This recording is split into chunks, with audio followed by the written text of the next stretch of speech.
ಉತ್ತರಾಖಂಡ್ ರಾಜ್ಯದಲ್ಲಿ ನಡೆಯುತ್ತಿರುವ 38ನೇ ರಾಷ್ಟ್ರೀಯ ಟ್ರಯಥ್ಲಾನ್ ಕ್ರೀಡಾಕೂಟದಲ್ಲಿ ಮಂಡ್ಯದ ಭರತ್ ದ್ಯಾವಪ್ಪ ಉತ್ತಮವಾಗಿ ಆಟವಾಡುವ ಮೂಲಕ ಎಲ್ಲರ ಗಮನ ಸೆಳೆದಿದ್ದಾರೆ. ಜನವರಿ 26ರಿಂದ ಜನವರಿ 30ರವರೆಗೆ ಉತ್ತರಾಖಂಡ್ನ ಹಾಲ್ವಾನಿಯಲ್ಲಿರುವ ಐಜಿಐ ಕ್ರೀಡಾಂಗಣದಲ್ಲಿ ಈ ಕ್ರೀಡಾಕೂಟ ನಡೆಯುತ್ತಿದೆ.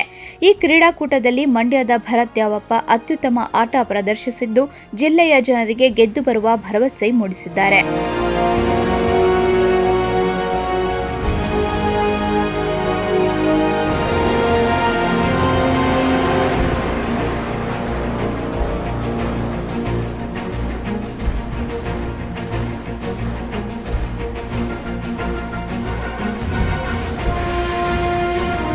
ಟ್ರಯಥ್ಲಾನ್ ಒಂದು ವಿಭಿನ್ನ ಕ್ರೀಡಾಕೂಟವಾಗಿದೆ.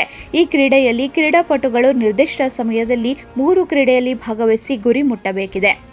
ಭರತ್ ದ್ಯಾವಪ್ಪ ಮಿಶ್ರ ರಿಲೇಯಲ್ಲಿ ಸ್ಪರ್ಧೆ ಮಾಡುತ್ತಿದ್ದು ಗೆಲ್ಲುವ ನಿರೀಕ್ಷೆಯಲ್ಲಿದ್ದಾರೆ.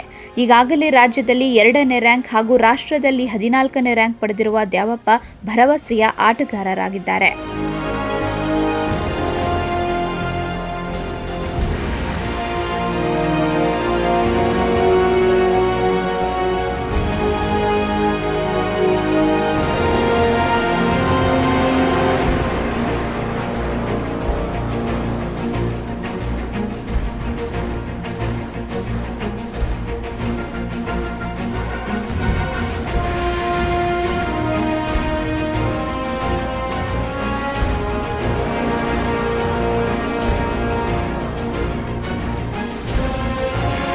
ಇನ್ನು ಮಂಡ್ಯದ ಸರ್ಕಾರಿ ಕಾಲೇಜಿನ ವಾಣಿಜ್ಯ ವಿಭಾಗದಲ್ಲಿ ಪಿಯುಸಿ ವ್ಯಾಸಂಗ ಮಾಡುತ್ತಿರುವ ಭರತ್ ಹಲವು ರಾಷ್ಟ್ರೀಯ ಕ್ರೀಡಾಕೂಟಗಳಲ್ಲಿ ಭಾಗವಹಿಸಿ ಈಗಾಗಲೇ ಜಿಲ್ಲೆಗೆ ಹೆಸರು ತಂದಿದ್ದಾರೆ.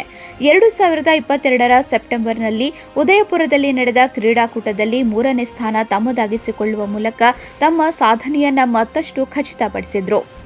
ನಂತರ ಏಪ್ರಿಲ್ 2023ರಲ್ಲಿ ಚಿಕ್ಕಬಳ್ಳಾಪುರ, ಅದೇ ತಿಂಗಳು ತಮಿಳುನಾಡು, ಆಗಸ್ಟ್ನಲ್ಲಿ ಪುಣೆಯಲ್ಲಿ ನಡೆದ ರಾಷ್ಟ್ರೀಯ ಕ್ರೀಡಾಕೂಟದಲ್ಲಿ ಭಾಗವಹಿಸಿ ಗಮನಾರ್ಹ ಆಟಗಾರ ಎನಿಸಿದ್ದಾರೆ. ಇತ್ತೀಚೆಗೆ ಗೋವಾದಲ್ಲಿ ನಡೆದ ರಾಷ್ಟ್ರೀಯ ಕ್ರೀಡಾಕೂಟದಲ್ಲಿಯೂ ಭಾಗವಹಿಸಿ ಉತ್ತಮ ಸಾಧನೆ ಮಾಡಿದ್ದಾರೆ.